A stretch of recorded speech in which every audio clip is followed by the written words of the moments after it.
మొన్న జూబ్లీ హిల్స్‌లో ఎమ్మెల్యే చనిపోయాడు కదా! ఇప్పుడు బై ఎలక్షన్స్ వచ్చినాయి. బీఆర్ఎస్ పార్టీ నుంచేమో సునీత గారు పోటీ చేస్తున్నారు. బీజేపీ నుంచి లంకాల దీపక్ రెడ్డి, కాంగ్రెస్ పార్టీ నుంచి నవీన్ యాదవ్. మెయిన్‌గా ఎవరు గెలవాలనుకుంటున్నారు? బస్తీలో ఎలాంటి సమస్యలున్నాయి?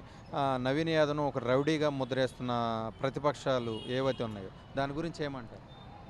అన్న ఈరోజు జూబ్లీ హిల్స్ బై ఎలక్షన్స్లో ఖచ్చితంగా 100% నవీన్ కుమార్ యాదవ్ అన్న గెలుస్తాడు, అఖండ మెజారిటీతో గెలుస్తాడు. ఎందుకు అంటే బస్తీలో ఉన్నటువంటి సమస్యలు 10 ఏళ్ల కాడ నుంచి చాలా సమస్యలు మిగిలిపోయినాయి.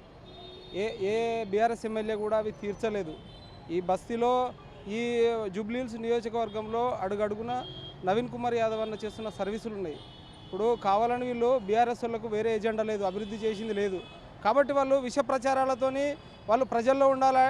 ఇప్పుడు మనకు మంచి పేరు ఉన్నప్పుడు కాంగ్రెస్ పార్టీకి మంచి పేరు ఉంది, నవీన్ కుమార్ యాదవ్ అన్నలకు మంచి పేరు ఉంది. కాబట్టి వీళ్ళ మీద ఏ రకంగానైతే విష ప్రచారం చేస్తే మా వైపు ప్రజలు చూస్తారనే ఒక కోణంతో నవీన్ కుమార్ యాదవ్ అన్నను ఇలా రౌడీ అని రౌడీ షూటర్లు అంటే ఎంతమందిని మర్డర్ చేసిండు రౌడీ షూటర్గా ఉండి నవీన్ కుమార్ యాదవ్ అన్న ఇలా ప్రతి బస్తీలో ఉన్న ప్రతి పేదవాడి సమస్య తీర్చడం కోసం నవీన్ కుమార్ యాదవ్ అన్న ప్రతి ఒక్కరికి సమయంతో సందర్భంతో ఇది లేకుండా నవీన్ కుమార్ యాదవ్ అన్న వాళ్ళకు స్పందిస్తూ ఉంటాడు. కాబట్టి ఆ అఖండ మెజారిటీ వస్తుంది. నవీన్ కుమార్ అన్నకు ఉన్నటువంటి ఆదరణ చూసి, పబ్లిక్లో ఉన్న ఆదరణ చూసి ఇలా ఓర్వలేక ఏదో దుష్ప్రచారం చేసి ఓట్లను డైవర్ట్ చేసే ప్రయత్నమే తప్ప వాళ్ళ దగ్గర ఫస్ట్ పోయి ఓట్లు అడగడానికి వాళ్ళు చేసిన అభివృద్ధి లేదండి.